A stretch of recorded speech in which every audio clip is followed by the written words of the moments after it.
innallaha khabirum bima ta'malun. Amma ba'd. Ikhwani wa akhwati fid din, rahimani wa rahimakumullah.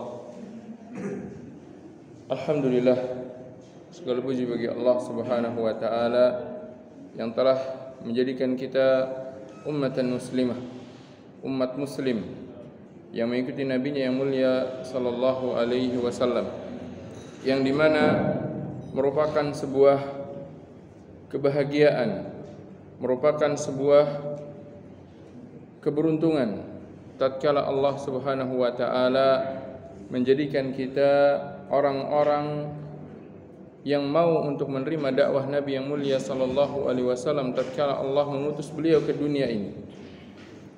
Karena Rasulullah sallallahu alaihi wasallam pernah mengabarkan kepada kita sebuah janji yang tidak mungkin ada kedustaan dan pengingkaran dalam janji tersebut. Janji yang diberikan bagi orang-orang yang mereka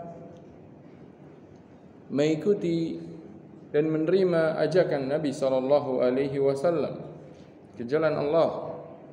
Itu Rasulullah sallallahu alaihi wasallam bersabda, "Kullu ummati yadkhulunal jannah." Setiap umatku pasti akan masuk ke dalam surga.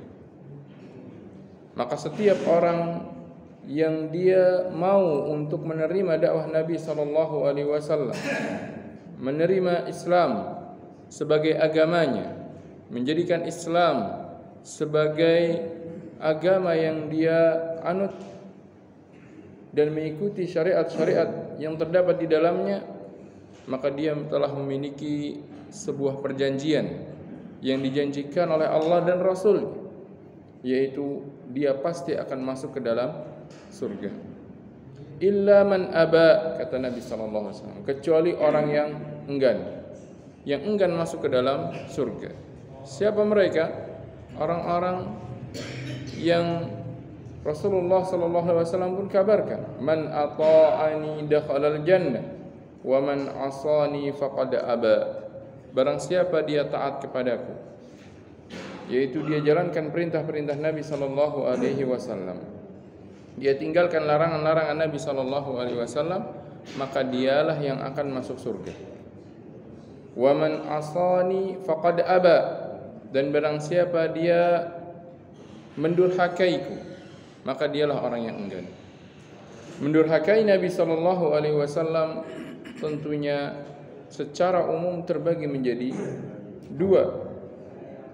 Yang pertama, kedurhakaan yang benar-benar durhaka, yaitu mendustakan Nabi sallallahu alaihi wasallam, tidak mau mengikuti ajakan Nabi Muhammad sallallahu alaihi wasallam, tidak mau masuk ke dalam Islam, tidak mau untuk menerima kalimat syahadat la ilaha illallah wa anna muhammadan rasulullah. Maka itu adalah keengganan yang paling enggan. Maka orang yang seperti ini, dia orang yang enggan untuk masuk surga, yang benar-benar tidak akan pernah merasakan surga. Dan itu adalah kedurhakaan yang paling durhaka, di mana dia tidak mau untuk menjadi seorang muslim, di mana dia tidak mau untuk menerima dakwah Nabi yang mulia sallallahu alaihi wasallam tatkala beliau mengajak kepada la ilaha illallah. Beliau kabarkan, "Umirtu an uqatilan nas hatta yashhadu an la ilaha illallah wa anna muhammadan rasulullah." Maka ini adalah golongan pertama yang enggan, yang tidak mau sama sekali dan tidak akan pernah merasakan menginjakkan kaki di dalam surga. Yang kedua, al-aba, yang kedua, kedurhakaan yang kedua adalah kedurhakaan terhadap perintah-perintah Nabi sallallahu alaihi wasallam tatkala menjalankan syariat Islam. Mereka adalah ummah ijabah. Mereka menerima dakwah Nabi sallallahu alaihi wasallam untuk mengatakan asyhadu an la ilaha illallah wa anna muhammadar rasulullah. Namun di samping itu mereka melantarkan atau mereka mengabaikan dan meninggalkan beberapa tuntunan syariat Nabi yang mulia sallallahu alaihi wasallam, baik di dalam ibadahnya maupun di dalam muamalahnya. Mereka tidak mau menjalankan sebagian dari syariat-syariat yang mulia sallallahu alaihi wasallam, meskipun mereka yakini bahwasanya syariat tersebut adalah syariat yang wajib untuk mereka amalkan. Maka mereka adalah orang yang enggan yaitu enggan dan tidak akan merasakan masuk surga untuk pertama kali, untuk saat kali mereka dibukakan pintu surga. Mereka akan dicuci terlebih dahulu ke dalam neraka. Mereka akan sempat merasakan bagaimana nanti azab neraka. Sebagaimana Rasulullah SAW pernah gambarkan kepada kita. Tatkala telah selesai dari hisab manusia, diperhitungkan amal, dipaparkan amalan-amalan yang dilakukan manusia. Kemudian telah berpisahlah antara seorang mukmin dan orang kafir. Orang-orang kafir mereka telah dipisahkan, mereka dimasukkan ke dalam neraka. Tinggal tersisa orang-orang yang beriman. Allah Subhanahu wa taala perintahkan mereka untuk menyeberangi sirat. Maka di antara mereka ada yang mulus jalannya, menyeberangi sirat tanpa adanya gangguan-gangguan yang menerpa mereka tatkala menyeberangi sirat, sehingga mereka berhasil sampai hampir menyeberangi sirat secara keseluruhan. Di antara mereka ada yang ternyata selama menyeberangi sirat tidak bisa menyeberanginya dengan cepat. Mereka harus merangkak, mereka harus menyeret tubuhnya. Bahkan di antara mereka ada yang tercabik-cabik hingga tergelincir masuk ke dalam neraka. Mereka adalah umat Islam, namun ternyata sebagian dari apa yang mereka amalkan di dunia menjadikan mereka merasakan terlebih dahulu azab neraka sebelum mereka masuk ke dalam surga. Maka bagi orang-orang yang mereka melalui sirat dengan cepatnya, melalui sirat dengan begitu mulusnya, tidak serta-merta kemudian mereka masuk ke dalam surga, itu pun harus melalui satu tahapan lagi, yang dimana dalam tahapan tersebut benar-benar Allah bersihkan hamba-hambanya yang beriman, hamba-hambanya yang mentaati perintah Nabi SAW, agar benar-benar bersih dari segala perbuatan dosa dan tanggung jawab yang harus mereka tunaikan. Di antaranya tanggung jawab yang harus mereka tunaikan, dan itulah terakhir yang kelak akan dibersihkan dari mereka, adalah perkara kezaliman di antara mereka, perkara kezaliman di antara manusia. Tatkala mereka sudah berhasil hampir sampai ke surga, sebelum mereka bisa melewati sirat, sebelum mereka bisa selesai dari penyeberangan sirat, maka Allah Subhanahu wa taala akan lakukan pada mereka satu proses lagi, yaitu apa? Yaitu qisas di antara manusia.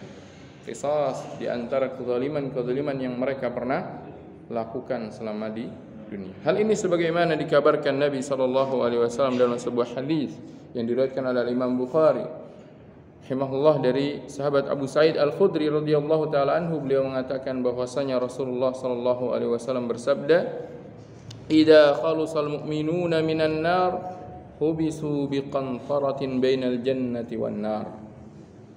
Apabila orang-orang yang beriman telah selamat dari neraka, tinggal tersisa orang-orang beriman yang tidak tergelincir ke dalam neraka. Tersisa mereka, bahagia mereka, sudah tidak akan lagi terseret ke dalam, tidak akan lagi tergelincir ke dalam neraka. Sudah hampir berhasil mereka menyeberangi sirat, sudah hampir selesai untuk membuka pintu surga, untuk masuk ke dalam surga setelah dibukanya. Hubisu biqantaratin bainal jannati wan nar. Mereka akan ditahan terlebih dahulu di atas sebuah jembatan yang berada di antara surga dan neraka. Sebagian para ulama mengatakan maksudnya jembatan di sini adalah ujungnya sirat. Sebagian yang lain mengatakan ini adalah jembatan lain selain sirat yang mereka lalui di atas neraka jahanam. Namun intinya sebelum mereka masuk ke dalam surga, Allah Subhanahu wa taala akan berhentikan mereka kembali. Dan mereka adalah orang-orang yang beriman. Mereka adalah orang-orang yang mereka mengikuti ajakan Nabi sallallahu alaihi wasallam.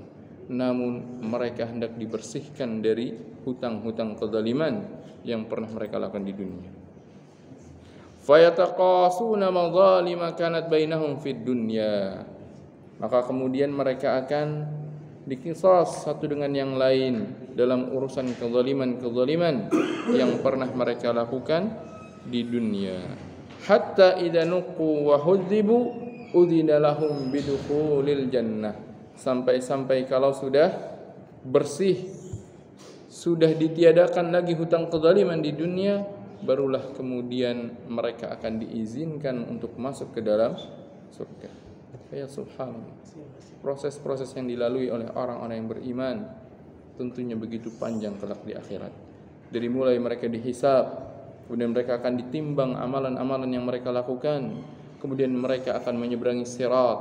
Bahkan setelah menyeberangi sirat pun ternyata masih ada perkara yang harus kita waspadai di dunia ini, yaitu apa? Jangan sampai melakukan sebuah kezaliman. Karena apabila melakukan kezaliman, tetap Allah Subhanahu wa taala pasti akan meminta pertanggungjawabannya. Maka ikhwani wa akhwati fid din, a'azani Allah wa iyyakum, maka sebagai seorang muslim, sebagai seorang mukmin, haruslah cerdas di dalam setiap tindak tanduk yang kita lakukan, dalam setiap ucapan yang akan keluar dari lisan kita, dalam setiap gerakan yang akan kita lakukan dengan tangan kita, dalam setiap hal yang akan kita lakukan dalam keseharian kita, agar tidak menjadikan kita termasuk orang-orang yang zalim. Karena sungguhnya orang-orang yang zalim, mereka itulah orang-orang yang kelak akan mengalami kerugian kelak pada hari kiamat. Mereka sudah hampir masuk ke dalam surga, namun ternyata kezaliman mereka, kezaliman yang pernah mereka lakukan, bisa-bisa menjadikan mereka tertahan dan harus mereka bayar di hari yang dimana ketika itu pembayarannya sudah tidak dengan emas dan perak lagi, pembayarannya dengan pahala dari amal kebaikan yang mereka lakukan. Maka semoga Allah Subhanahu wa taala menjadikan kita termasuk orang-orang yang selamat dari melakukan kezaliman, orang-orang yang bebas dari melakukan kezaliman terhadap sesama manusia, baik itu dengan lisan maupun dengan tangan. Karena Rasulullah SAW mengabarkan kepada kita tentang hakikat seorang muslim yang sesungguhnya. Al-muslimu man salimal muslimuna min yadihi wa lisanihi wa min lisanihi wa yadihi. Seorang muslim sejati, seorang muslim yang sesungguhnya, seorang muslim yang sempurna adalah seorang yang dimana kaum muslimin lainnya merasa aman, selamat dari perbuatan, dari ucapan lisannya dan dari ucapan kedua tangan. Maka ikhwani wa akhwati fid din, a'azzani Allah wa iyyakum, mengingatkan kita tentang bahaya perbuatan zalim serta anjuran untuk segera membebaskan diri dari segala perbuatan zalim. Kita kembali melanjutkan pembahasan dalam bab tahrim zulmi wal amri bi raddil mazalim, bab tentang haramnya perbuatan zalim dan perintah untuk mengembalikan hak-hak yang pernah dia zalimi dari manusia. Bismillah.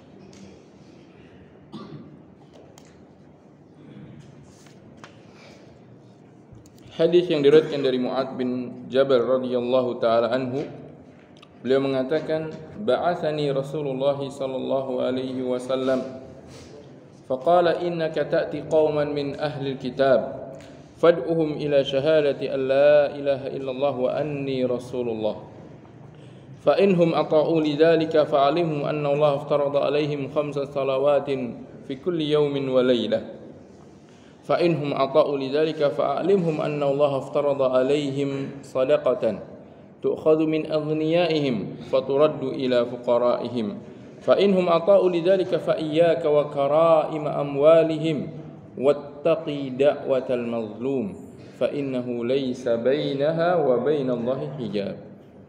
Kata Mu'adz bin Jabal radhiyallahu taala anhu, Rasulullah sallallahu alaihi wasallam pernah mengutusku.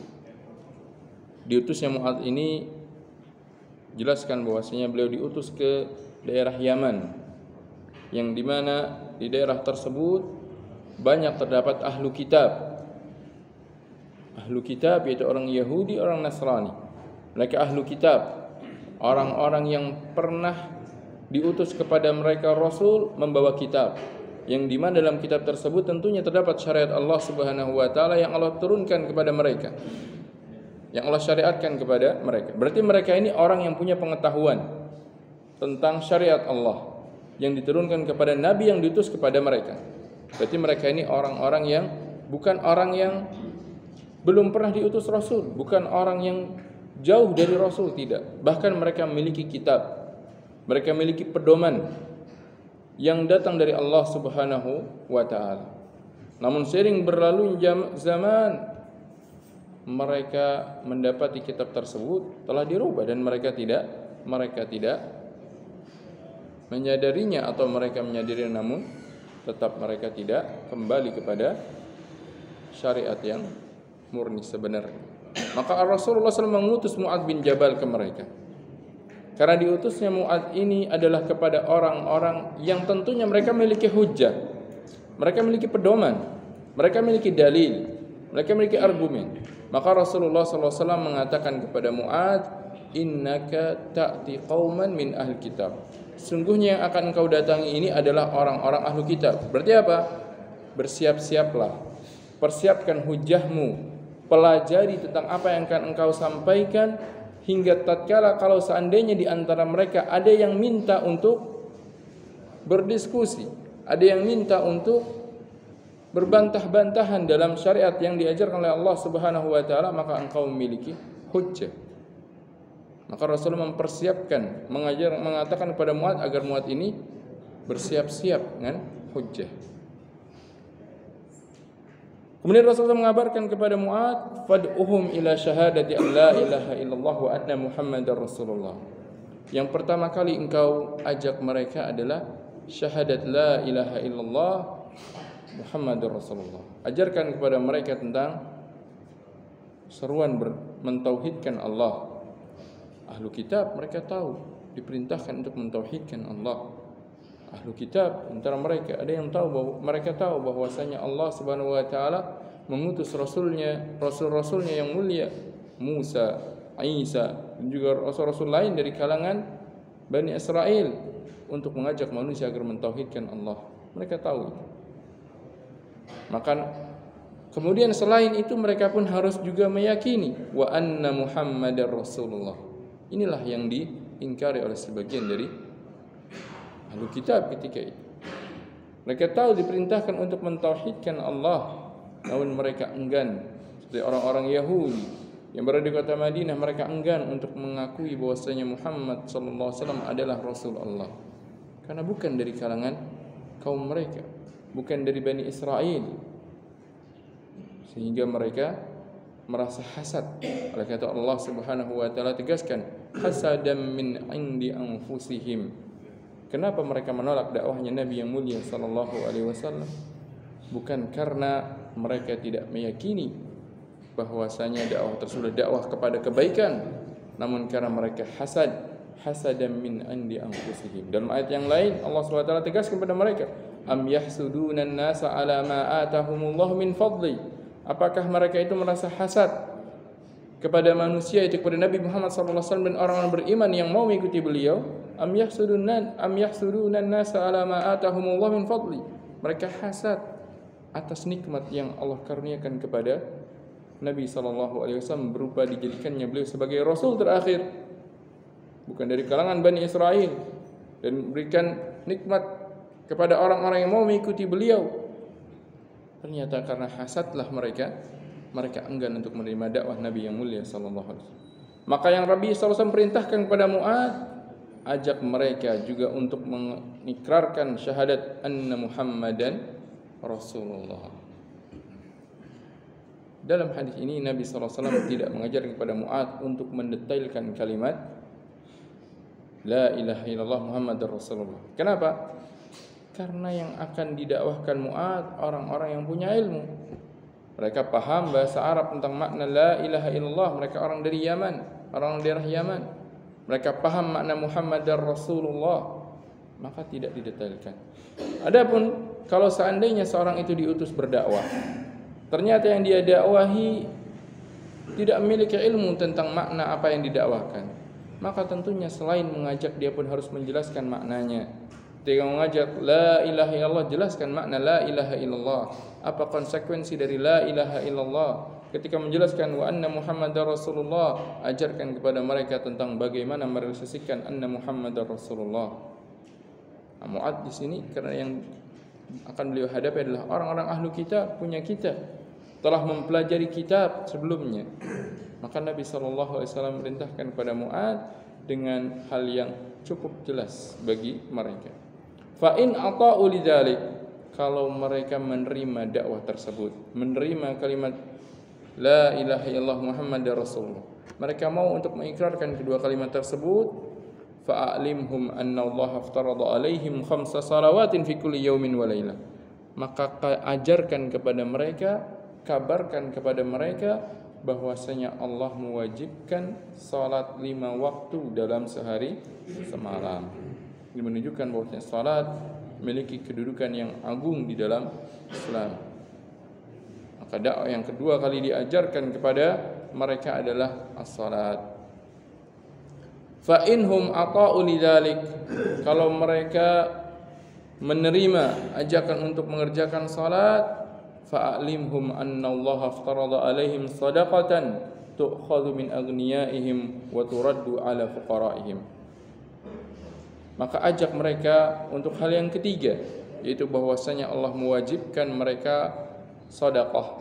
Sedekah di sini adalah zakat. Karena sedekah yang wajib itu adalah zakat. Yang di mana zakat dinamakan sedekah karena zakat ini menjadi bukti tentang kejujuran orang yang menunaikannya, kejujuran iman orang yang menunaikannya. As-sadaqah, as-sidq, kejujuran. Maka dikatakan sedekah. Dari siapa sedekah ini diambil? Min agniyaihim, dari orang-orang kayanya. Orang-orang kaya yang dimaksud dalam hal ini bukan orang yang banyak hartanya. Namun orang-orang kaya yang dimaksud adalah orang-orang yang telah mencapai nisab pada jenis harta yang mereka miliki. Yang di dalam rinciannya dijelaskan oleh para fuqaha dalam kitab zakat. Masing-masing memiliki nisabnya. Kalau harta yang dia miliki berupa emas, maka ada nisab emas 20 dinar. Kalau nisabnya adalah, kalau harta yang dia miliki adalah perak, maka dia ketika dia memiliki nisab perak 200 dirham, maka dia telah wajib zakat. Kalau yang dia miliki adalah kambing, maka kalau dia miliki 40 kambing, maka dia sudah kena kewajiban zakat. Kalau dia miliki onta, maka kalau dia miliki 5 ekor onta, maka telah kena kewajiban zakat. Kalau sapi 30 dan seterusnya. Bahkan seorang petani pun dia kena kewajiban zakat apabila yang dia tanam itu adalah kurma dan anggur. Dan juga makanan-makanan yang menjadi pokok-pokok makanan. Semua itu dijelaskan dalam kitab zakat. Maka inilah orang yang kaya. Maka orang yang kaya itu bukan orang yang banyak hartanya. Ada kalanya orang banyak hartanya ternyata kebutuhan dia tidaklah jauh berbeda dengan semua harta yang dia miliki. Akhirnya apa? Akhirnya tidaklah tersisa kecuali di bawah nisab. Maka dia tidak kena kewajiban zakat. Ada yang mungkin hartanya ternyata tidak termasuk orang yang begitu banyak, tidak dikatakan banyak, tapi ternyata dia sampai ke nisab. Seperti misalkan pada orang yang memiliki onta, 5 ekor onta dia miliki, hanya 5, tapi ternyata sudah sampai pada nisab, maka dia kena kewajiban zakatnya. Maka Nabi SAW mengabarkan kepada Mu'adz, beritahu mereka bahwasanya Allah mewajibkan zakat yang diambil dari orang-orang kaya, faturaddu ala fuqaraihim, kemudian diberikan kepada orang-orang fakirnya. Fakirnya siapa? Fakirnya kaum muslimin yang berada di wilayah mereka. Maka para ulama mengambil istinbat dari hadis ini, zakat itu tidak dikeluarkan dari wilayah orang-orang yang mengeluarkan zakat.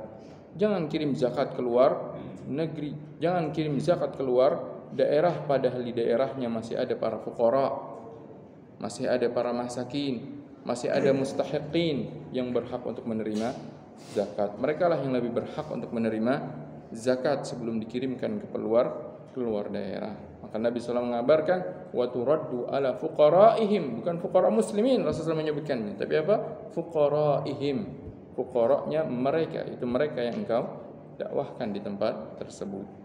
Fa inhum ata'uka, Lidzalika fa iyyaka wa karaim amwalihim. Kalau mereka menerima dakwah ajakan untuk menunaikan zakat, maka waspada. Hati-hati wahai Mu'adz, jangan sampai ketika engkau mengambil zakat, yang engkau ambil itu adalah harta yang berharga yang mereka miliki. Kalau orang memiliki beberapa ekor kambing, dia telah memiliki 40 kambing. Di antara kambing-kambing tersebut ada kambing-kambing yang sangat dia cintai, yang sangat dia jaga, tidak seperti beberapa kambing yang lainnya, maka jangan diambil. Ambillah yang pertengahan, bukan yang mereka telantarkan, bukan pula yang paling mereka cintai. Karaimul amwal, karena jenis kambing itu bermacam-macam.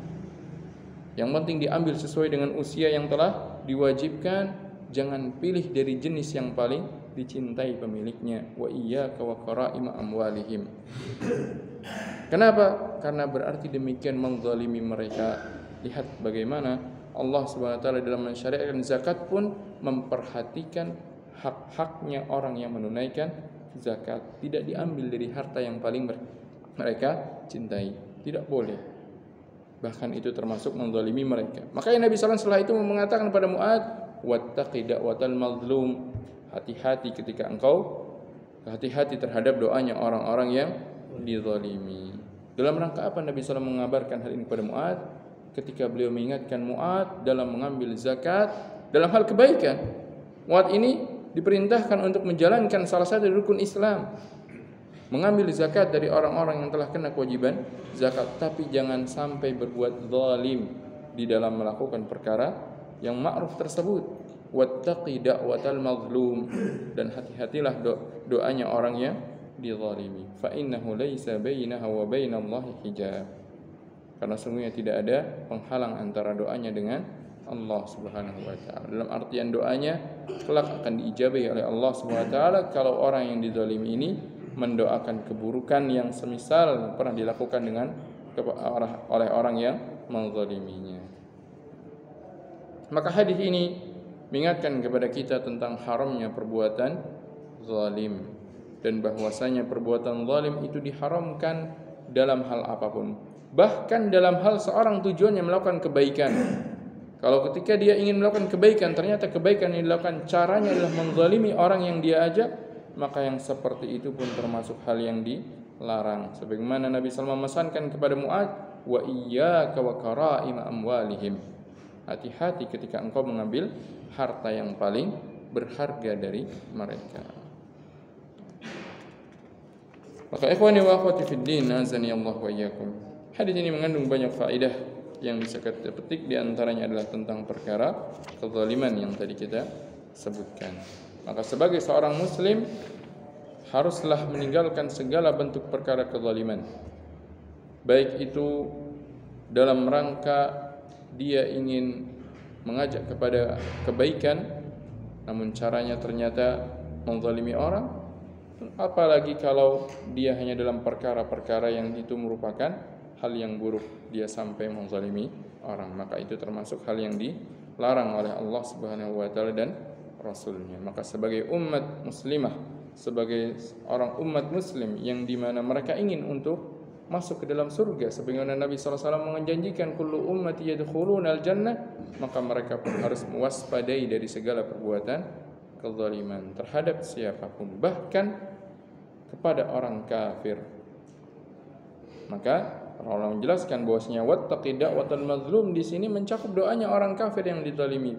Kalau seandainya ada orang yang dia dizalimi, dia berdoa kepada Allah Subhanahu wa taala untuk membalas orang yang menzaliminya, maka itu pun termasuk doa yang diijabahi oleh Allah Subhanahu wa taala. Walhamdulillah, semoga Allah selamatkan kita dari berbagai bentuk kezaliman. Hadis yang selanjutnya, wa an Abi Hurairah radhiyallahu taala anhu, ani Nabi sallallahu alaihi wasallam qala, dari Nabi sallallahu alaihi wasallam beliau bersabda, man kanat indahu mazlamatun li akhihi min syai'in min irdihi aw min syai'in falyatahallalhu minhu al-yawm qabla an la yakuna dinarun wala dirhamun in kana amalun salihun ukhidha minhu biqadri mazlamatihi wa in lam yakun lahu hasanatun ukhidha min sayyiati sahibihi fa humila alaih. Nabi SAW bersabda, barang siapa dia pernah melakukan kezaliman terhadap saudaranya, di dunia ini dia pernah menzalimi seseorang, baik dalam urusan hartanya, dia pernah mengambil harta orang dengan cara yang batil, atau dia pernah merusak harta orang sengaja ataupun tidak sengaja, namun tidak dia berikan gantinya dan orang tersebut tidak meridainya, maka ini termasuk mengambil harta orang. Atau dalam urusan darah, dia pernah memukul, pernah melukainya, pernah menciderainya, atau bahkan sampai menghilangkan fungsi salah satu dari organ tubuhnya atau anggota tubuhnya, atau bahkan sampai pernah membunuh salah seorang dari jiwa yang diharamkan Allah Subhanahu wa taala. Atau dalam segi irdnya, kehormatannya, nama baiknya, dia pernah menuduh berzina, atau dia pernah mencaci, atau dia pernah menggibah, atau dia pernah mengatasnamakan orang yang dia zalimi tersebut dengan kedustaan, maka inilah segala bentuk kezaliman. Man kanat indahu mazlamatun li akhihi, barang siapa dia memiliki perbuatan zalim terhadap saudaranya semasa di dunia ini, falyatahallalhu minhul yaum, maka hendaknya hari ini segera dia minta dihalalkan. Kenapa demikian? Kenapa Nabi SAW merintahkan kita segera minta dihalalkan? Minta dihalalkan bukan berarti kemudian menjadikannya halal, sudahlah nggak apa-apa. Bukan. Minta dihalalkan, menjadikan orang yang dizalimi tersebut ridha dan memaafkan. Ridha dan memaafkan dengan cara mengembalikan hak-haknya. Apabila kezaliman yang diambil, kezaliman yang dilakukan, hak yang diambil adalah berupa harta, kembalikan hartanya. Pernah mengambil harta orang dengan cara yang batil, pernah mencurinya, pernah menggosopnya, atau pernah mengambilnya dengan saksi palsu, mengklaim harta orang lain, segera kembalikan. Pernah merusak harta orang lain dengan sengaja ataupun tidak sengaja, ternyata belum dia ganti, orangnya tidak meridai, maka segera kembalikan, ganti dengan yang semisal. Sebagaimana Nabi SAW pernah ketika itu Aisyah radhiyallahu taala anha marah ketika dikirimkan makanan pada Nabi SAW dari istri yang lain, kemudian dipukulkan, nampannya pecah. Kata Nabi SAW, nampan dengan nampan diganti, wajib diganti meskipun yang dilakukan tidak dengan kesengajaan. Nah, semua itu adalah hak manusia dan Allah Subhanahu wa taala mengharamkan kita, wala ta'kulu amwalakum bainakum bil batil. Jangan kalian makan harta di antara kalian dengan cara yang batil. Falyatahallalhu minhul yaum, hendaknya minta dihalalkan. Kalau itu berupa darah, pernah memukul orang, pernah menciderai orang dengan cara yang batil, maka minta dihalalkan dengan cara relakan kepada orang tersebut untuk menegakkan qisas. Jikalau dia ingin untuk menegakkan qisas, memukul dengan yang semisal. Jikalau bukan perkara yang bisa ditegakkan qisas, maka berikan kepada dia diyahnya atau arsnya, imbalan atau upah sebagai ganti atas kezaliman fisik yang pernah dilakukan. Semua itu dibahas dalam kitab para ulama, dalam Kitabul Jinayat. Bagaimana syariat ini menjaga hak-hak manusia bahkan dalam urusan fisik mereka, darah mereka. Kalau dia menzalimi dalam urusan nama baiknya, pernah menggibahnya, pernah mencacinya, dan pernah sampai terdengar kepada orang yang dia gibah, maka datangi, minta maaf kepada orang tersebut, jadikan dia rela dan ridha memaafkan. Kalau tidak mau merelakan karena telah merasa dijatuhkan nama baiknya, maka kata para ulama, berikan harta sampai dia ridha, dibayar sampai dia mau untuk meridai apa yang telah dia terima dari berupa kehormatan yang dijatuhkan, digibahi, pernah dicaci, pernah dituduh berzina, atau hal-hal lain yang berupa nama baiknya. Bagaimana syariat ini mewajibkan kepada kita untuk menjadi orang yang berusaha benar-benar bebas dari hutang piutang di antara manusia dalam hal kezaliman. Falyatahallalhu minhul yaum, kata Nabi sallallahu alaihi wasallam. Hendaknya saat ini juga di dunia ini sebelum dia meninggal minta dihalalkan. Qabla an la yakuna dinarun wala dirham, sebelum nanti datang hari di mana di hari tersebut sudah tidak ada lagi dinar dirham, emas perak sudah tidak jadi alat pembayaran. Kalau sekarang bisa dibayar dengan uang. Menjadikan orang ridha dengan cara dia minta dibayar ganti ruginya bisa dengan emas perak, berikan kepada dia. In kana lahu amalun saleh, karena kelak di hari kiamat pembayarannya, kalau si orang yang zalim ini memiliki amal yang saleh, maka akan diambil dari amal saleh yang pernah dia lakukan. Meskipun dia telah selamat dari sirat, meskipun dia telah menyeberangi sirat, sudah hampir masuk ke dalam surga, namun tentunya di surga pun bertingkat-tingkat.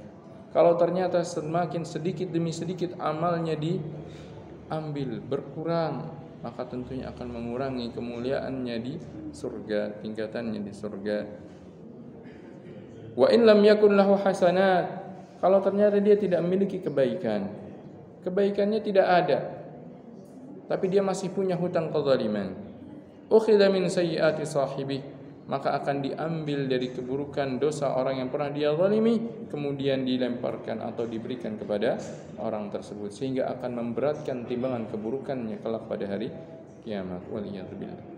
Maka apapun bentuk perbuatan zalim, hendaknya segera minta dihalalkan, selesaikan urusannya di dunia, bayarkan, kembalikan haknya kepada pemiliknya, apapun itu bentuknya, hartakah, darahkah, nama baikkah, kembalikan semuanya kepada pemiliknya, agar kelak di hari kiamat kita selamat dari qisas yang akan ditegakkan oleh Allah Subhanahu wa taala kepada para makhluknya.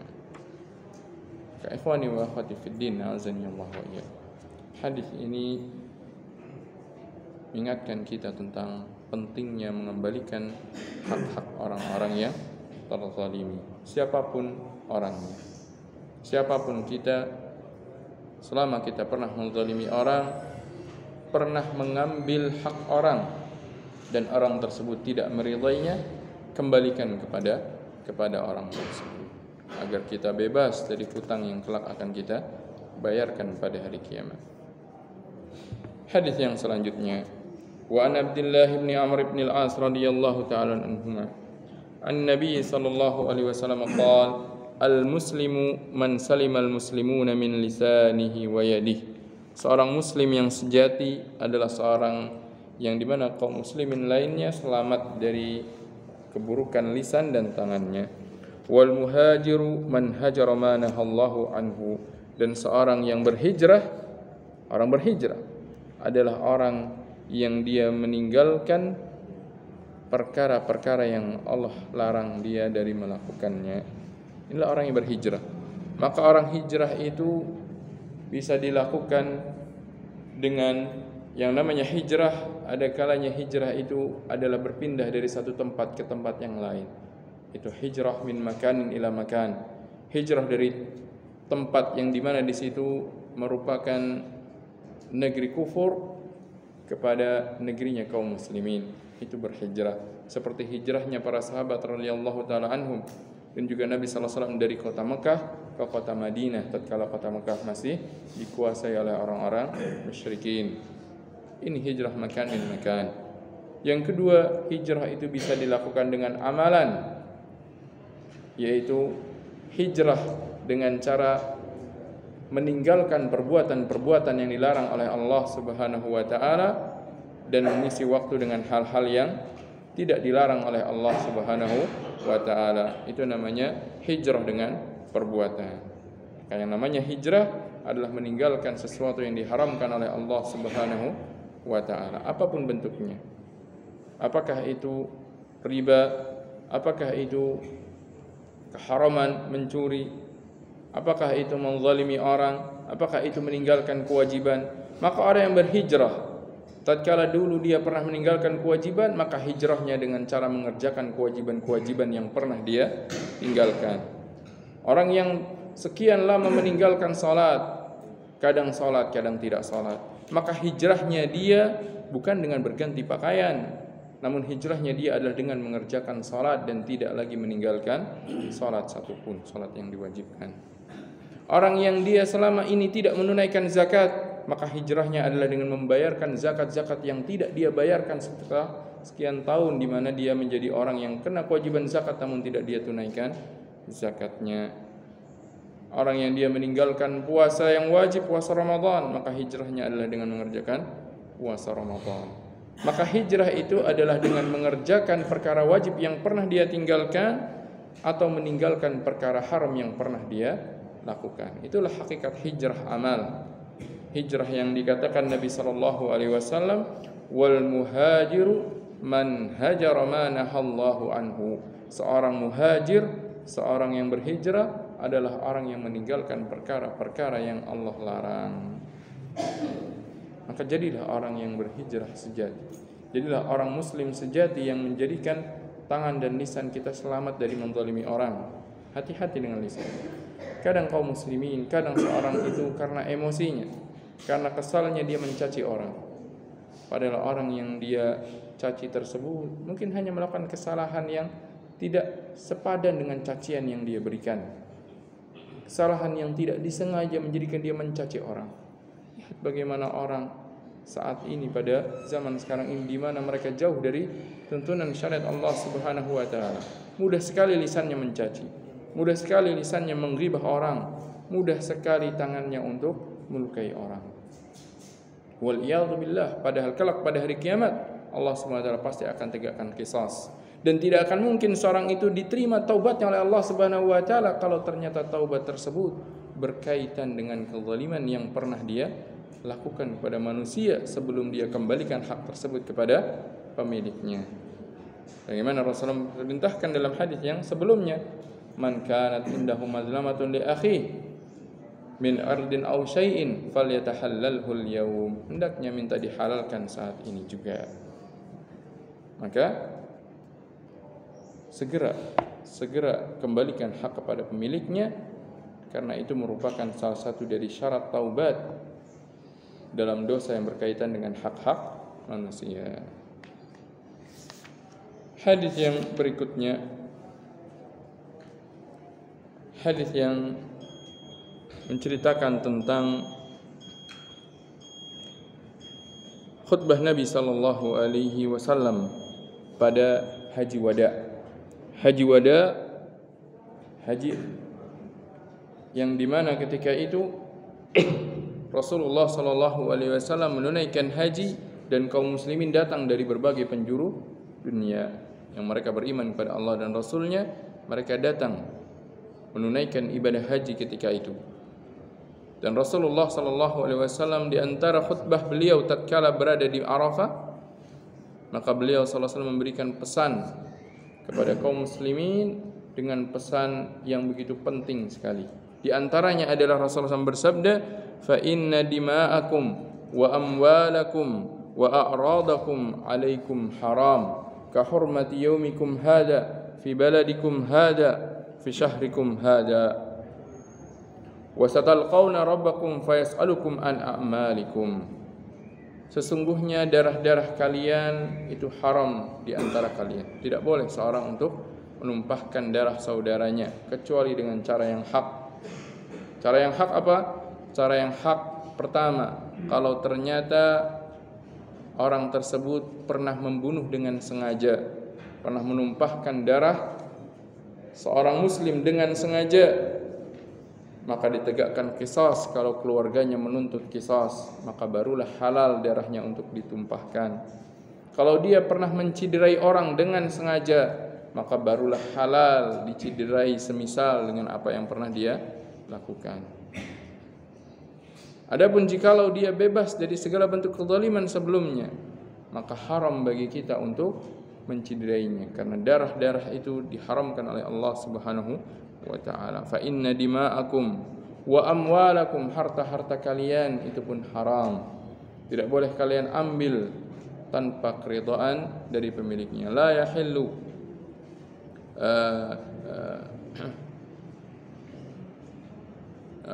tidak halal seorang muslim itu untuk mengambil harta saudaranya kecuali dengan keridhaannya. Wa a'radakum alaikum haram. Yang ketiga juga kehormatan kalian adalah haram. Jaga nama baik di antara kalian. Jangan menggibah orang, jangan mencaci orang, dan jangan menuduh orang dengan tuduhan-tuduhan yang tidak sepantasnya, dengan tuduhan berzina. Oleh karena itu dalam syariat ketika seorang dia menyaksikan orang lain berzina atau dia mendengar fulan telah melakukan perzinaan, maka tidak boleh dia angkat perkaranya ke hakim kecuali dia mendatangkan 4 orang saksi yang dimana keempat-empatnya benar-benar menyaksikan perbuatan zina yang dilakukan. Tidak boleh mengatakan wahai pezina, wahai pelacur, wahai orang yang melakukan perbuatan zina kalau dia tidak memiliki 4 orang saksi yang menyaksikannya.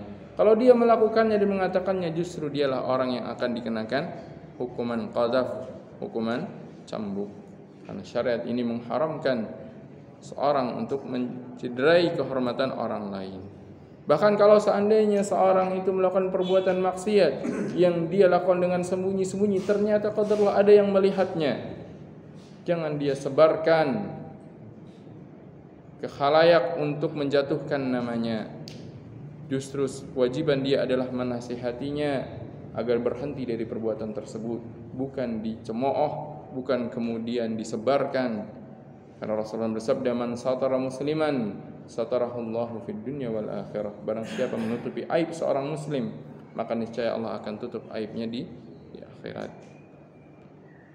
Maka harta-harta, darah-darah, kehormatan-kehormatan di antara kaum muslimin haram untuk dilanggar, haram untuk dizalimi. Hadis yang mulia ini menegaskan kepada kita tentang pesan Nabi SAW di saat Haji Wada kepada seluruh kaum muslimin yang hadir ketika itu. Karena pada Haji Wada bukan hanya para sahabat yang berasal dari kota Makkah dan Madinah saja yang datang, namun dari berbagai penjuru dunia yang ketika itu mereka ada yang belum pernah melihat Nabi SAW baru pertama kali, ada yang memang sudah bertemu kemudian ikut hadir lagi. Intinya Rasulullah berpesan di saat-saat, di momen-momen yang dimana pesan tersebut didengar oleh seluruh kaum muslimin untuk disampaikan kepada kaum muslimin yang lainnya. Hadis yang berikutnya dari Umar bin Khattab radhiyallahu taala anhu, beliau mengatakan, "Lamma kana yaumu Khaybar, aqbala nafarun min ashabin Nabi sallallahu alaihi wasallam faqalu fulanun syahid." Saat perang Khaybar, setelah perang Khaybar, selesai dari perang Khaybar, maka sebagian dari sahabat Nabi sallallahu alaihi wasallam berkeliling mencari jenazah-jenazah teman-teman mereka, para sahabat-sahabat yang meninggal gugur di medan jihad. Maka mereka mengatakan, fulan syahid, si fulan telah mati syahid, si fulan telah mati syahid. Sampai-sampai ketika mereka melalui salah seorang sahabat, mereka katakan si fulan syahid. Langsung Nabi SAW mengomentari, kalla, tidak, si fulan itu bukan orang yang mati syahid. Padahal apa? Dia meninggal di medan jihad. Kenapa? Nabi SAW menjelaskan, inni ra'aituhu finnar fi burdatin ghallaha, karena sesungguhnya aku melihat dia berada di neraka memakai baju yang dia dikutip dari rampasan perang. Dia ambil sebelum waktunya dibagikan. Ghanimah yang belum dibagikan oleh Rasulullah SAW sudah dia ambil, digunakan untuk sendiri. Berarti apa? Dia mengambil harta yang belum menjadi miliknya. Dia menzalimi harta kaum muslimin dengan mengurangi sebagian dari harta yang belum dibagikan kepada mereka.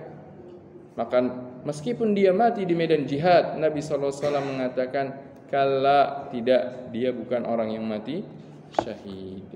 Imam An-Nawawi rahimahullah membawakan hadis ini ingin menegaskan bahwasanya seorang yang dia mengambil harta orang lain atau mengambil harta kaum muslimin, meskipun dia melakukan amal saleh yang begitu besar pahalanya, maka perbuatan zalim yang dia lakukan menghalangi dia untuk bisa mendapatkan manfaat dari amal saleh yang dia lakukan. Berjihad di jalan Allah, dia mengorbankan harta, mengorbankan nyawa sampai dia meninggal di medan jihad, namun ternyata hal tersebut menjadikan dia terhalang dari pahala yang besar, berkurang pahala besar yang dia lakukan dikarenakan dia pernah melakukan ghil, melakukan kezaliman, mengambil harta rampasan sebelum dibagikan kepadanya. Oleh karena Allah SWT tegaskan, maka lin nabi an yaghil, tidak sepantasnya seorang nabi SAW itu melakukan al-ghil. Al-ghil yaitu berkhianat dengan cara mengambil harta rampasan yang belum dibagikan kepada masing-masing pemiliknya atau kepada masing-masing orang yang berhak untuk mendapatkannya. Maka hadis ini menjelaskan kepada kita tentang bahayanya perbuatan zalim. Bahkan Rasulullah SAW mengabarkan bahwasanya seorang syahid dosa-dosanya diampuni oleh Allah Subhanahu wa taala selama kecuali dalam perkara hutang. Perkara hutang, maka kelak tetap akan diminta pertanggungjawabannya dari orang yang berhutang tersebut jikalau dia tidak membayarnya atau tidak dia tunaikan semasa di dunia. Waliyadzubillah. Maka hati-hati dari melakukan hal-hal tersebut.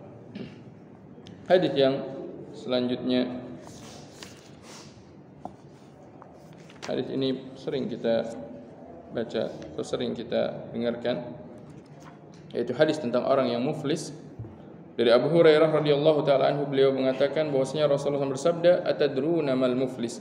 Tahukah kalian orang yang bangkrut?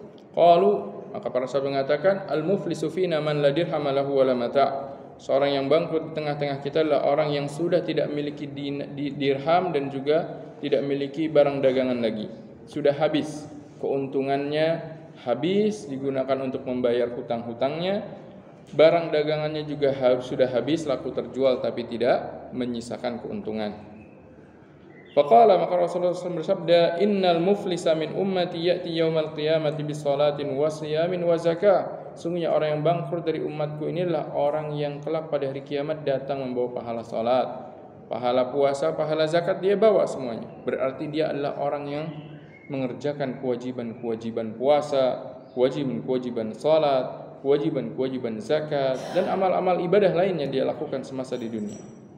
Wa ya'ti qad syatama hadza, tapi di hari kiamat dia datang dengan membawa dosa, pernah mencela si fulan, wa qadhafa hadza, pernah menuduh berzina kepada si fulan, wa akala mala hadza, pernah mengambil harta ini, harta yang bukan haknya, wa safaka dama hadza, pernah menumpahkan darah si fulan, wa daraba hadza, pernah memukul si fulan, fa yu'ta hadza min hasanatihi, maka orang yang dizalimi ini dibayarkan dengan kebaikan orang yang zalim tersebut, dan kebaikan yang orang yang ini pun dibayarkan dengan kebaikan yang lainnya. Fa in faniyat hasanatuhu, kalau kebaikannya sudah habis, qabla an yaqdiya ma alai, sebelum tertunaikan hutang-hutang kezalimannya, ukhidha min khatayahum faturihat alaihi thumma turiha finnar, maka yang ada adalah dosa orang-orang yang pernah dia zalimi akan ditimpakan kepadanya. Dia akan mendapatkan dosa-dosa orang yang pernah dizaliminya, kemudian dia akan dilemparkan ke dalam neraka. Waliyadzubillah. Hadis yang mengingatkan kita tentang bahayanya perbuatan zalim. Satu hadis lagi terakhir pada pertemuan ini, wa an ummi Salamah radhiyallahu anha, dari Ummu Salamah radhiyallahu taala anha, bahwasanya Rasulullah sallallahu alaihi wasallam bersabda, "Innama ana basyarun." Sesungguhnya aku ini adalah manusia. Jadi seperti kita. Rasulullah SAW adalah seorang manusia. Beliau tidak mengetahui perkara yang gaib. Beliau tidak bisa menghukumi batin seseorang. Beliau tidak bisa mengetahui mana orang yang berdusta, mana orang yang jujur, kecuali datang kabar dari Allah Subhanahu wa taala. Maka Nabi SAW mengabarkan kepada kita, "Innama ana bashar." Sungguhnya aku ini adalah manusia. Wa innakum takhtasimuna ilayya, dan kalian itu seringkali mengadukan perkara kepadaku. Kalian berselisih datang untuk mengadukan permasalahan, minta untuk diberikan penghakiman oleh Nabi sallallahu alaihi wasallam. Menjadikan Nabi sallallahu alaihi wasallam sebagai seorang qadhi, seorang hakim yang memutuskan persengketaan di antara kalian. Innakum takhtasimuna ilayya wa la'alla ba'dakum an yakuna alhana bi hujjatihi min ba'din. Dan bisa jadi sebagian kalian lebih pandai di dalam mengemukakan hujahnya, lebih pintar di dalam menyampaikan argumennya, lebih pintar berdalil, lebih pintar di dalam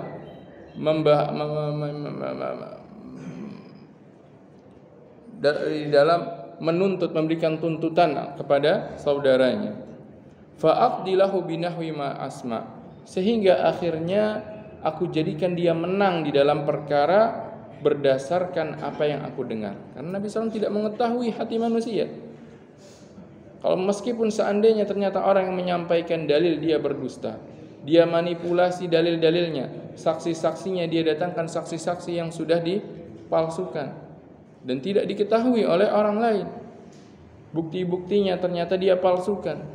Secara zahir bukti-bukti tersebut adalah bukti-bukti yang benar, sehingga akhirnya seorang qadhi, sehingga akhirnya Nabi SAW memenangkan orang yang ternyata dialah orang yang zalim. Faman qadaitu lahu bihaqqi akhi, maka Nabi SAW mengingatkan, maka barang siapa aku berikan sebuah keputusan perkara yang ternyata di dalam putusan tersebut sebenarnya dia mengambil hak saudaranya, dia orang yang tidak berhak untuk mendapatkan harta yang dia persengketakan, fa innama aqta'u lahu qit'atan minan nar, maka sesungguhnya aku hanya memberikan kepadanya sepotong dari api neraka. Itu sebenarnya kalau ternyata yang dia ambil bukan haknya, dia tahu bukan haknya, dia tahu ternyata itu bukan perkara yang menjadi haknya, namun karena pintarnya dia dalam berhujjah, pintarnya dia dalam berargumen, dia menang dalam sebuah kasus, maka sebenarnya kemenangannya dia hanya mengambil bara dari api neraka. Waliyadzubillah. Maka hadis ini juga menjelaskan kepada kita agar kita waspada, meskipun ternyata secara zahir hujjah itu benar, hujjah itu bisa kita buktikan, tapi kalau kita tahu ternyata itu bukanlah hak kita, hendaknya kita tinggalkan. Jangan sampai kita akan membawa dosa kezaliman kelak pada hari ya, waliyadzubillah. Maka dari hadis ini mengetahui bahwasanya dalam urusan perkara atau kasus-kasus persengketaan pun seorang hakim atau seorang qadhi hanya bisa memutuskan berdasarkan perkara yang zahir. Adapun perkara-perkara yang sesuai dengan realitanya, jikalau tidak didatangkan bukti maka tidak bisa diputuskan. Meskipun seorang qadhi tersebut mengetahui bahwasanya itu adalah bukti yang palsu. Namun kata para ulama, seorang qadhi tidak boleh memutuskan berdasarkan ilmunya. Seorang qadhi hanya bisa memutuskan berdasarkan bukti, sebagaimana Nabi SAW bersabda, "Lau anna an-nasa yu'tan nasu bidakwahum ladda'a rijalun amwala qaumin wa dima'ahum, walakinnal bayyinata 'alal mudda'i wal yaminu 'ala man ankar." Namun sepantasnya bagi seorang yang dia menuntut, silahkan datangkan bukti. Bagi orang yang ternyata mengingkari tuntutan dan orang yang menuntut tidak datang bukti, maka hendaknya dia bersumpah untuk bisa mengambil haknya. Wallahu ta'ala alam. Demikian yang bisa kita bahas pada kesempatan pagi hari yang berbahagia ini. Semoga Allah Subhanahu wa ta'ala menjadikan kita orang-orang yang bersih dari berbagai bentuk kezaliman. Semoga Allah Subhanahu wa ta'ala menyelamatkan kita dari berbagai bentuk kezaliman yang dilakukan oleh orang-orang yang zalim. Demikian, sallallahu alaihi wasallam. Silahkan jika ada yang ingin ditanyakan. Silahkan. Kalau kisos itu Ustaz ya, apakah manusia itu sudah melewati syirak atau sebelum dia sudah? Kalau dia sudah melewati syirak, berarti dia bisa saja masuk neraka.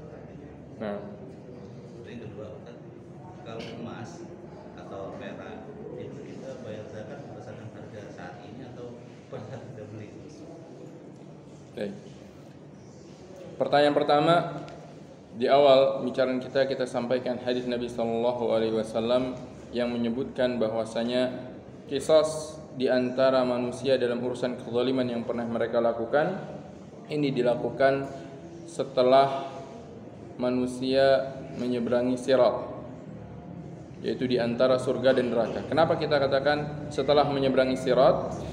Karena sirat itu adanya di atas neraka. Sedangkan Nabi SAW menyebutkan dalam hadis tadi, qisas ini dilakukan di antara surga dan neraka, yaitu sudah selamat dari neraka, sudah tidak akan jatuh lagi ke dalam neraka, kemudian tinggal masuk ke dalam surga, ternyata diadakan qisas terlebih dahulu.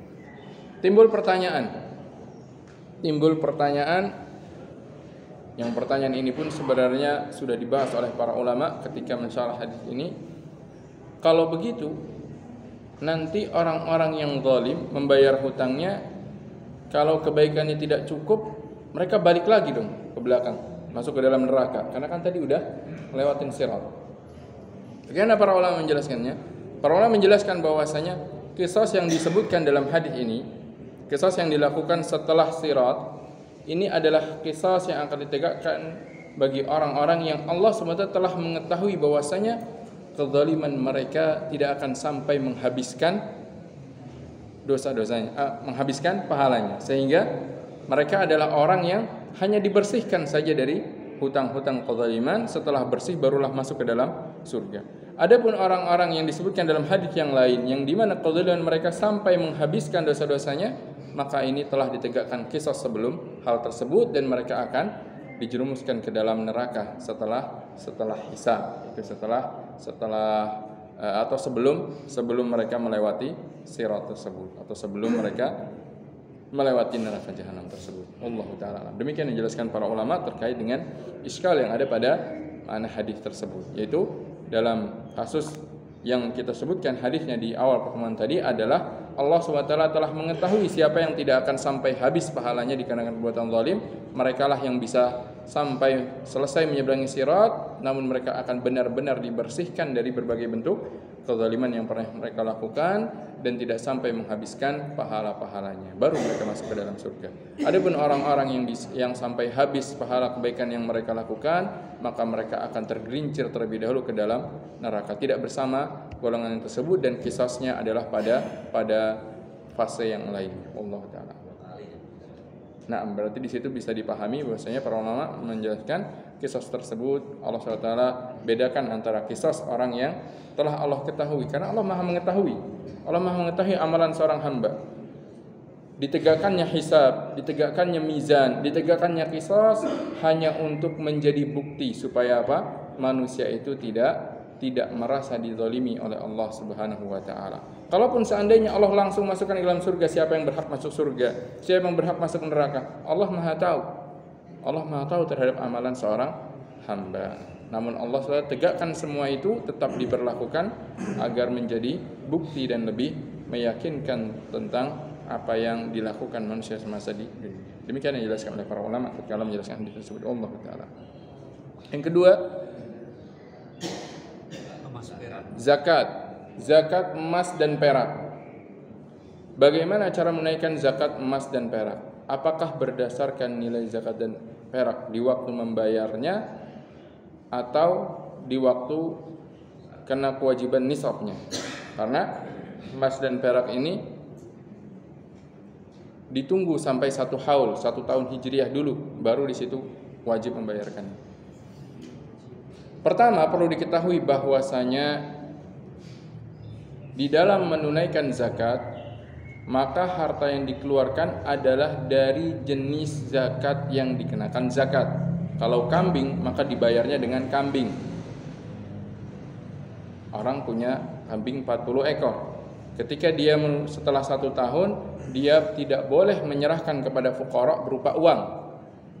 Yang dia serahkan adalah berupa kambing. Sapi pun demikian. Onta demikian juga, yaitu berdasarkan apa yang wajib. Ada kalanya kambing, ada kalanya onta, berdasarkan jumlahnya, nisabnya.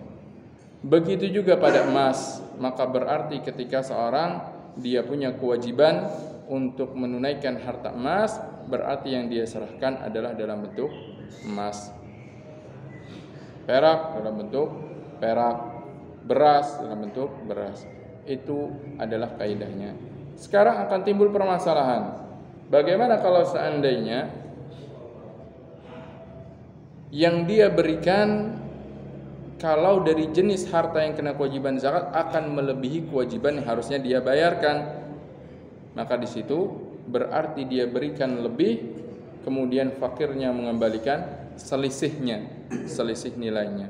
Kalau misalkan yang wajib untuk dibayarkan adalah kambing yang berusia 2 tahun misalkan, ternyata dia nggak punya yang 2 tahun, punyanya yang 3 tahun, maka dia berikan yang di atasnya, dikembalikan oleh fuqaranya selisih dari harga yang 2 tahun dengan yang 3 tahun, contohnya seperti itu.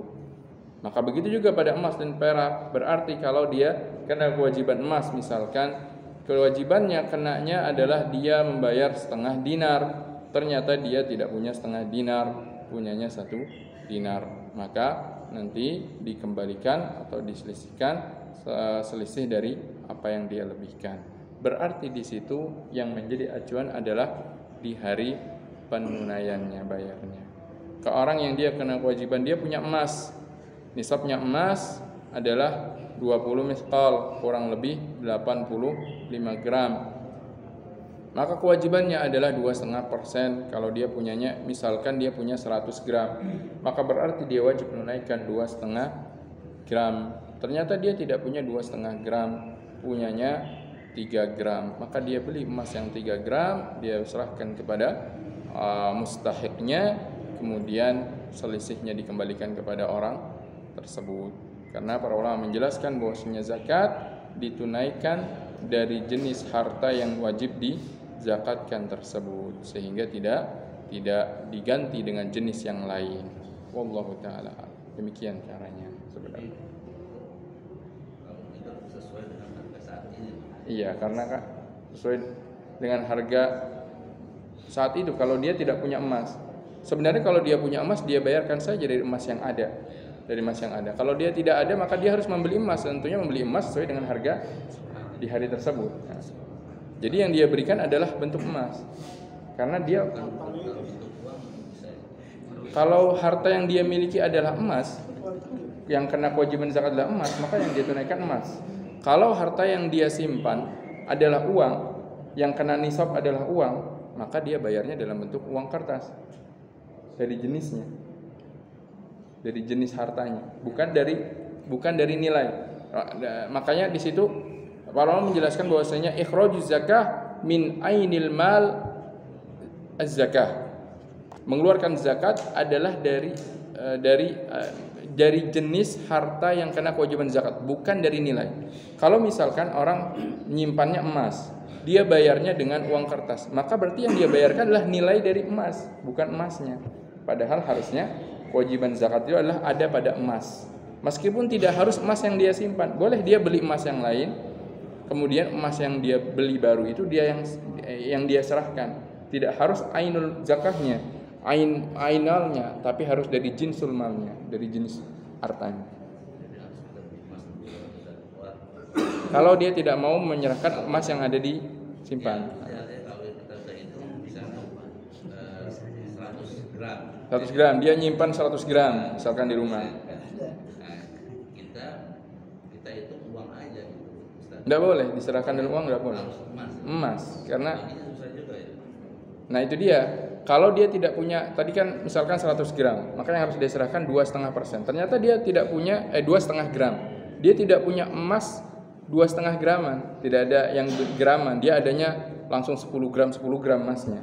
Nah, maka berarti mau tidak mau dia harus membeli emas yang bentuk graman. Maka dia beli emasnya, kemudian dia tunaikan emasnya. Itu kalau kewajiban dia adalah pada emas. Kalau ternyata harta yang dia simpan adalah uang kertas, nah ini akan timbul permasalahan lagi. Uang kertas ini kena kewajiban zakat atau tidak? Karena Rasulullah SAW tidak pernah menyebutkan bahwasanya barang siapa memiliki rupiah, dia kena kewajiban zakat. Barang siapa memiliki real, dia kena kewajiban zakat. Tidak ada. Dari mana para ulama mengambil istinbat bahwasanya uang sekarang kita ini bermuamalah dengan uang kertas. Uang yang fisik, uangnya saja tidak memiliki nilai, disobek udah nggak laku ya kan. Kalau emas, ada emas 10 gram, kita patahin setengahnya buat bayar, masih ada yang terima? Masih, 5 gram itu masih bernilai. Tapi uang kertas 10.000 disobek, ini 5.000 pak, ini 10.000 sobek mas. Ini 5.000 kan, 10.000 dibagi 2 5.000. Tidak bisa hitungan matematika pada uang kertas yang disobek. Sekarang apakah uang kertas kena kewajiban zakat? Para ulama mengatakan, jumhur para ulama mengatakan iya kena. Kenapa? Karena ketika Rasul menyebutkan tentang emas dan perak adalah dikarenakan emas dan perak pada masa dahulu sebagai thaman, sebagai alat pembayaran. Maka apa yang berlaku sekarang pada alat pembayaran pun dia dikenakan zakat juga. Maka berlaku juga riba juga.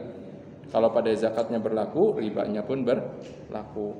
Nah, maka berarti kalau sekarang yang disimpan adalah uang kertas. Nyimpan uang kertas sejumlah, kalau sekarang nisabnya. Nah, bicara nisabnya uang kertas lagi. Nisabnya uang kertas emas atau perak?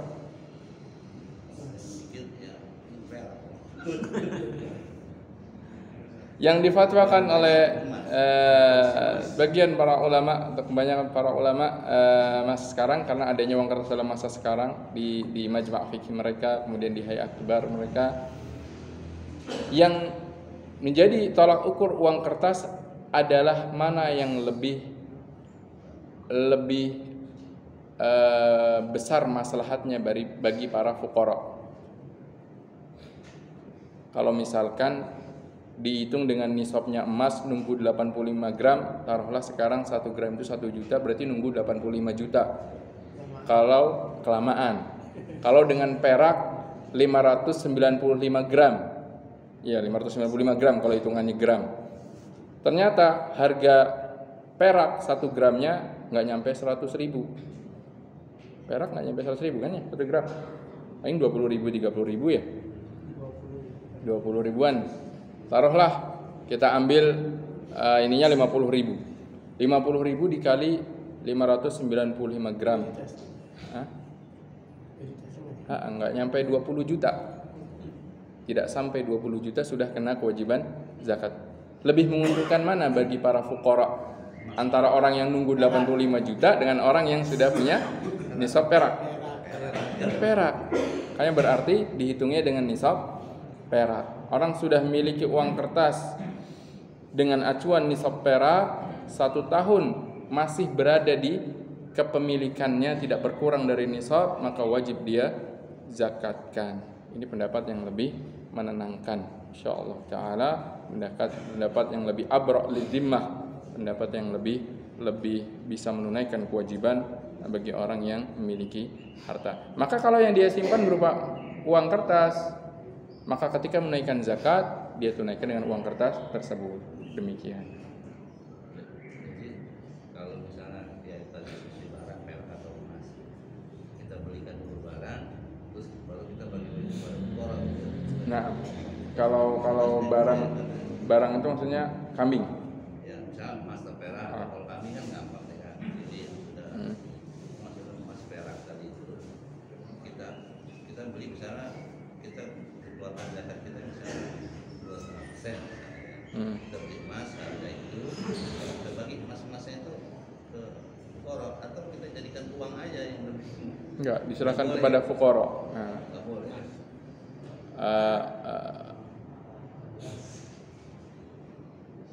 Para ulama menjelaskannya demikian, yaitu mengeluarkan zakat, menunaikan zakat adalah dari jenis harta yang kena kewajiban. Kan beda jenis antara emas dengan uang kertas, beda jenis. Maka dari apa yang dia keluarkan. Masalah pembagiannya nanti tadi, kalau ternyata lebih besar dari apa yang harusnya dia bayarkan, maka dikembalikan selisihnya. Demikian. Wallahu ta'ala. Nah, ada pertanyaan lagi tadi, silakan. Terkait pembayaran zakat itu kan, kalau misalnya kita punya harta jatuh nisab, kemudian kita keluarkan zakatnya dari harta yang kita ambil, sehingga dengan dikeluarkannya harta dengan dikeluarkannya dari harga, katakan aja emas atau uang, maka setelah dipotong zakatnya maka harta kita itu menjadi tidak nisab, menjadi berkurang lah ya. Ini yang berada di bawah nisab keluarkan. Tapi dalam perjalanan waktu berikutnya saya nabung lagi sehingga menjadi nisab lagi senilai seperti yang sudah sama dikeluarkan. Tahun berikutnya bayar juga seperti itu lagi. Kalau sudah menunaikan zakat setelah dikeluarkan ternyata berkurang dari nisabnya, misal tadi 85 gram diambil 2,5-nya menjadi 82,5 ya kan gitu. Maka apakah tahun depan kita menunaikan zakatnya lagi kalau di tengah-tengah perjalanan tahun ini bertambah lagi 2,5% atau lebih? Perlu diketahui bahwa syarat wajibnya zakat pada emas dan perak di antara syaratnya selain nisab adalah haul. Pertama nisab.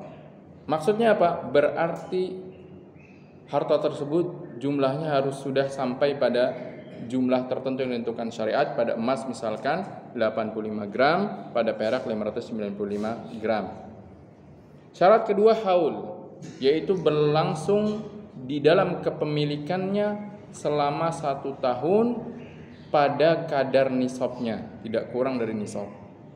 Berarti kalau di tengah-tengah perjalanan 1 tahun berkurang dari nisab, meskipun sesaat, digunakan untuk beli motor dulu misalkan, atau untuk beli makan, berkurang dari nisab, maka putuslah haulnya. Maksudnya putus haul akan dihitung awal lagi, start lagi kapan? Kalau sudah sampai nisab lagi. Berarti tadi misalkan setelah dibayarkan zakatnya menjadi 82,5%. Sebulan kemudian menjadi 85% lagi, maka baru dihitung start haul berikutnya adalah tatkala sudah 85%. Ternyata seminggu kemudian dipakai lagi 1 gram jadi 84 gram, maka putus lagi haulnya, nunggu 85% lagi baru start lagi awal tahunnya. Maka di situ sebenarnya orang yang punya simpanan itu dia adalah orang yang benar-benar tidak memanfaatkan sejumlah nisab selama 1 haul, makanya dia kena zakat. Makanya tidak rugi sebenarnya orang yang dia menyimpan orang yang dikenakan zakat uang kertas berdasarkan nisab perak itu, dia tidak dirugikan. Kenapa? Toh kalau ternyata di tengah perjalanan uangnya berkurang, haulnya habis, putus, gagal, nggak jadi dihitung haul.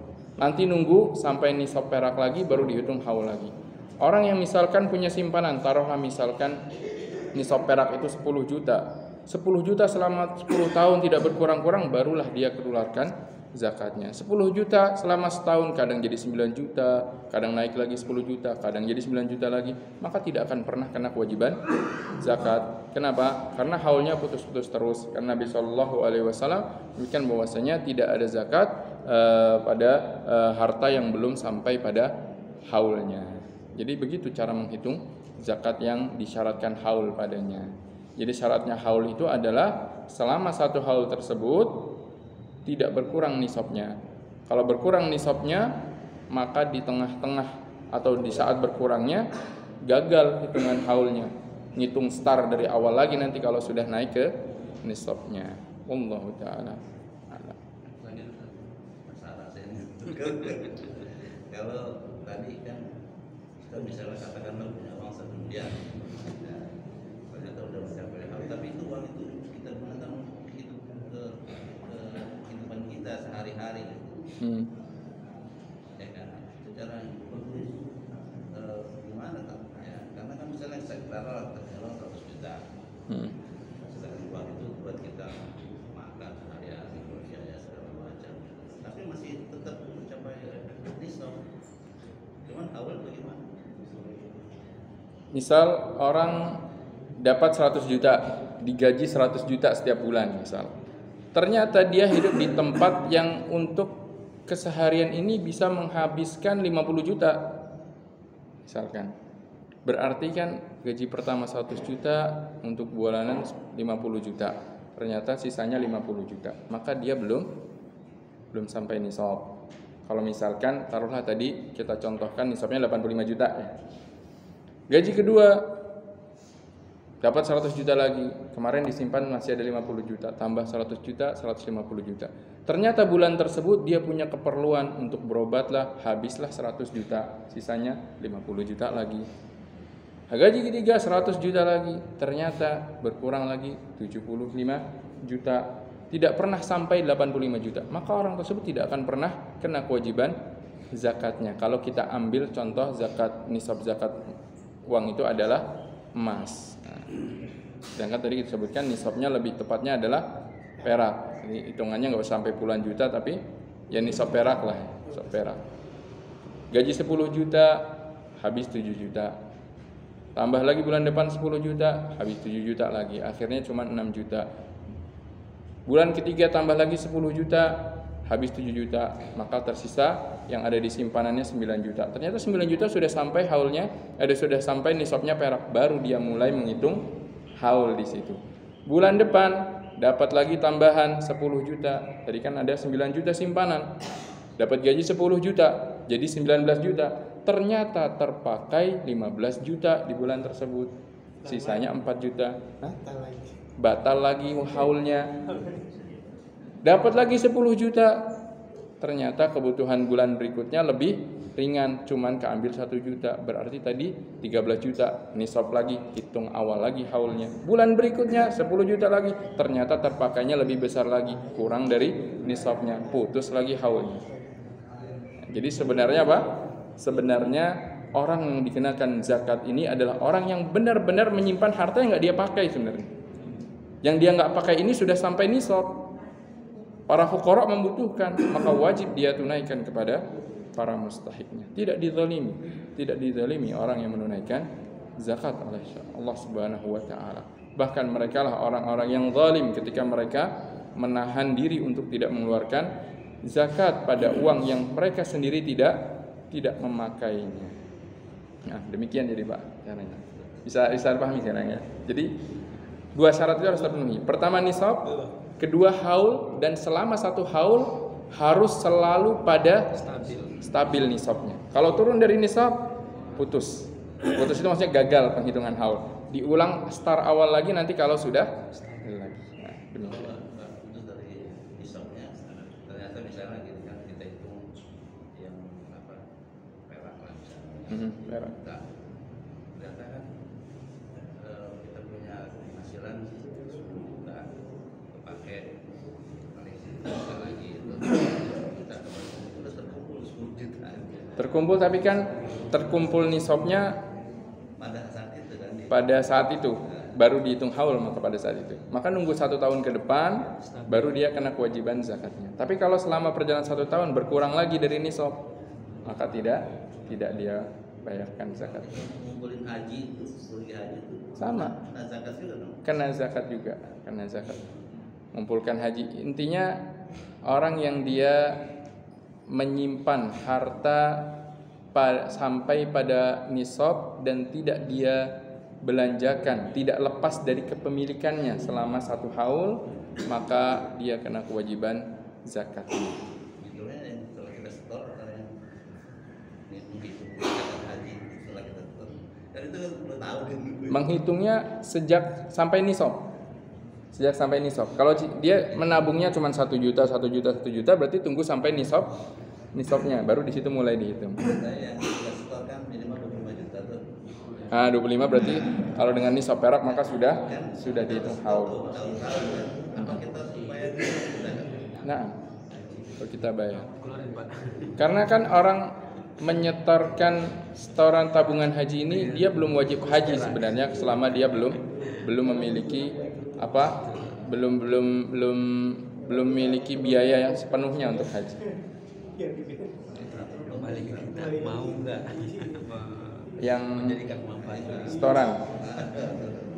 Kalau kita bayar cash gitu kan belum tentu berangkat juga. Nah, makanya kalau 25 juta itu adalah statusnya masih kepemilikan, hanya dititipkan, maka masih menjadi hartanya, maka masih kena kewajiban zakat. Tapi kalau statusnya 25 juta sudah dibayarkan, tinggal kita menunggu pelayanan, maka sudah bukan kepemilikan, maka sudah tidak kena kewajiban zakat. Tergantung skemanya yang mana itu skemanya.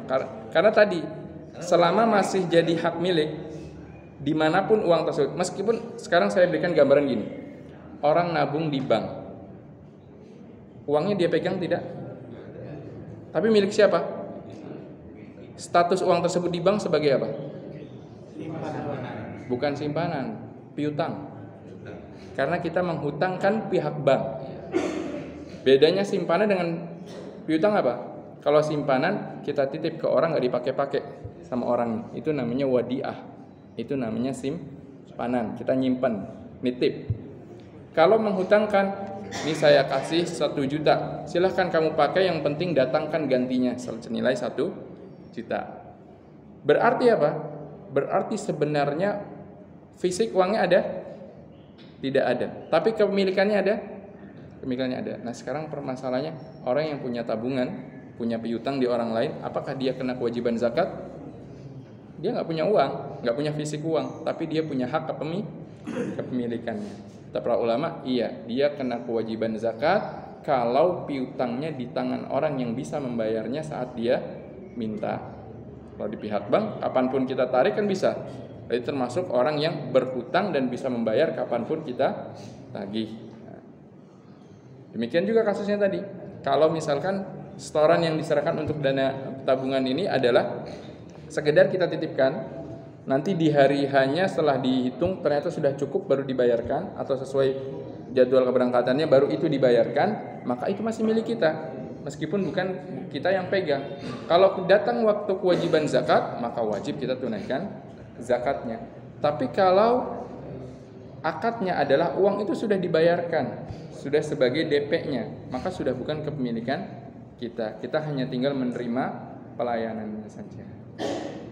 Demikian. Jadi perbedaannya adalah tergantung. Kan bayar DP 50 juta, dia bisa juga ditarik kalau kita batalin. Berarti betul.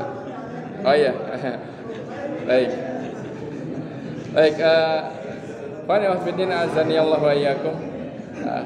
Kita cukupkan dulu sampai di sini.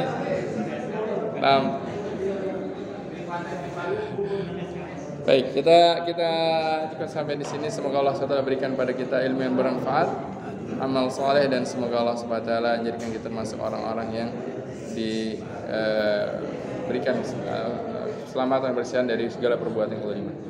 Demikian, wassalamualaikum Muhammadin wa alihi wa sahbihi wasallam. Subhanakallah bihamdik, nashhadu an la ilaha illa anta, nastaghfiruka wa natubu ilaik. Wa akhiru da'wana alhamdulillahi rabbil alamin. Assalamualaikum warahmatullahi wabarakatuh.